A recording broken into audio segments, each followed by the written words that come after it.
Um outro tipo de interação intermolecular é a interação dipolo-dipolo. Ela vai ser possível quando a molécula já tem um dipolo permanente, como é o caso aqui do HCl. Então, nós vemos que o polo negativo é atraído pelo polo positivo e ocorre essa interação entre as duas moléculas. Então, sempre o polo positivo é atraído pelo negativo e vice-versa. Vemos que moléculas da mesma natureza podem interagir, como também moléculas diferentes, que sejam polares, vão interagir, como é o caso aqui do álcool e do haleto de alquila. Aqui nós estamos comparando duas moléculas que têm aproximadamente a mesma massa, é o isobutileno e a acetona. Nós vemos que a acetona tem um momento de dipolo permanente, que vai do carbono para o oxigênio, e isso faz com que suas moléculas se arranjem dessa forma, fazendo interações dipolo-dipolo. O isobutileno, como não tem esse dipolo permanente, ele não vai fazer a interação dipolo-dipolo, e por isso que seu ponto de fusão e de ebulição são muito mais baixos do que os da acetona. Vemos que no caso da acetona, ela é líquida a temperatura ambiente e o isobutileno é um gás a temperatura ambiente. Aqui nós temos a interação de dipolo induzido. Vai ser o exemplo quando nós temos a água interagindo com uma molécula de oxigênio. Aqui nós vemos que a molécula de oxigênio ela é apolar. Porém, quando a parte negativa da água se aproxima da molécula de oxigênio, é formado um dipolo transitório, ou seja, um dipolo induzido, aonde os elétrons da molécula do oxigênio se afastam e é criada uma carga positiva, que vai interagir com a carga negativa da água. Então, esse é um tipo de interação dipolo induzido. E é interessante notar que isso explica o porquê do oxigênio, apesar de ser uma molécula polar, se dissolve na água. O outro tipo de interação é a interação de London, ou seja, interação de dipolo induzido. A princípio, nós temos uma repulsão elétrica. Depois dessa aproximação, os elétrons vão migrar para uma parte da molécula, formando esse dipolo induzido. Aqui podemos ver melhor.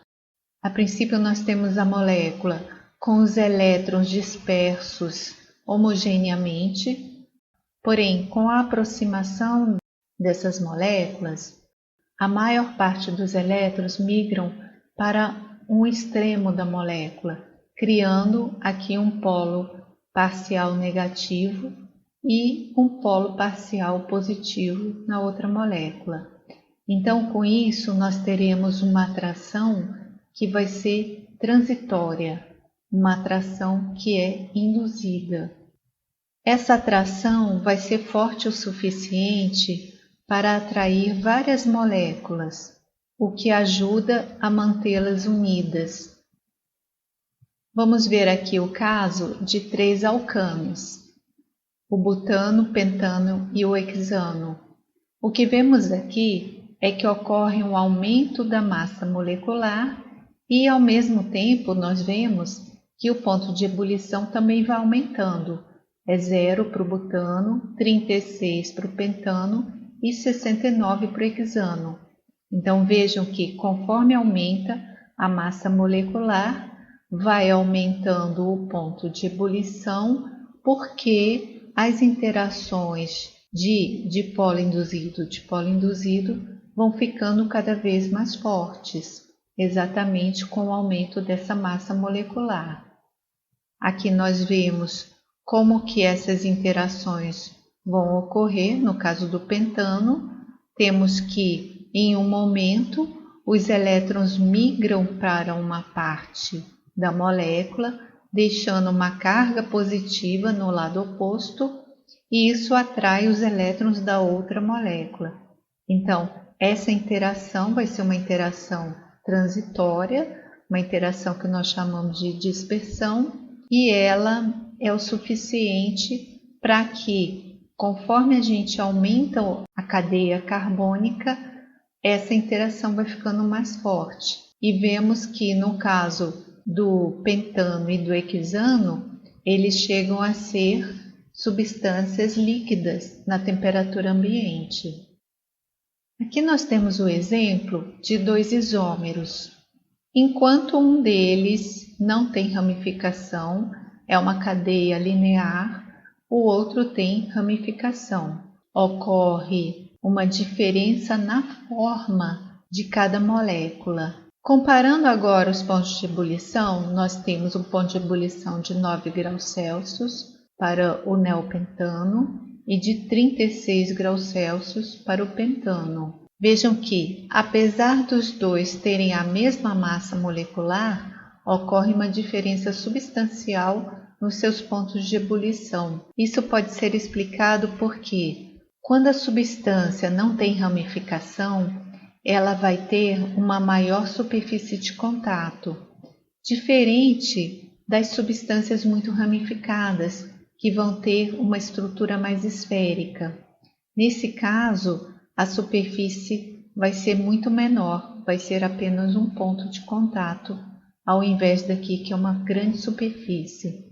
Então, o que nós vemos é que formas esféricas diminuem a extensão das forças de London, enquanto formas lineares aumentam a extensão de forças de London. Por isso que nós vemos essa grande diferença entre os pontos de ebulição desses dois isômeros.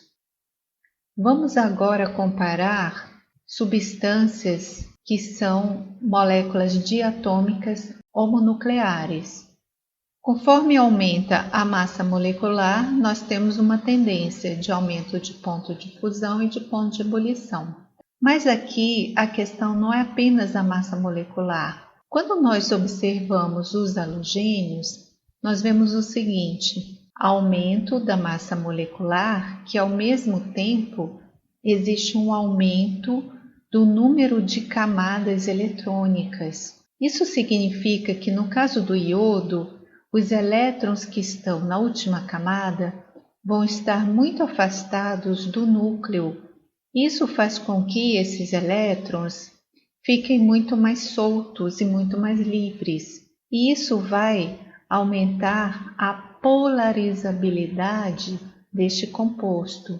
Ou seja, quando aumenta a massa molecular e principalmente o número de camadas eletrônicas, ocorre um aumento da polarizabilidade.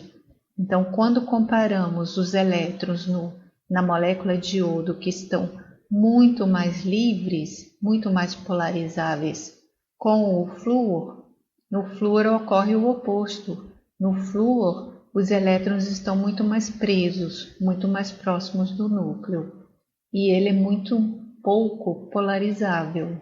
Essa maior polarizabilidade aumenta também as forças de London. O aparecimento dos dipolos induzidos ou transitórios, eles vão ser muito mais fáceis de ocorrer com moléculas muito polarizáveis, que é o caso por exemplo, do iodo, do bromo. Aqui nós temos de novo a comparação entre álcools e éteres. Quando nós pensamos em álcools, nós sempre pensamos na interação de hidrogênio desta parte da hidroxila. E quando pensamos em éteres, nós pensamos na interação dipolo-dipolo entre esses dipolos permanentes. Mas vamos pensar agora o seguinte: conforme nós aumentamos a cadeia carbônica, nós vamos ter que as forças de London começam a se tornar muito importantes, tanto nos álcools quanto nos éteres. as interações de hidrogênio e dipolo, elas não vão desaparecer, mas nós teremos uma participação muito grande das forças de London na parte carbônica. Isso nós podemos ver nessa tabela.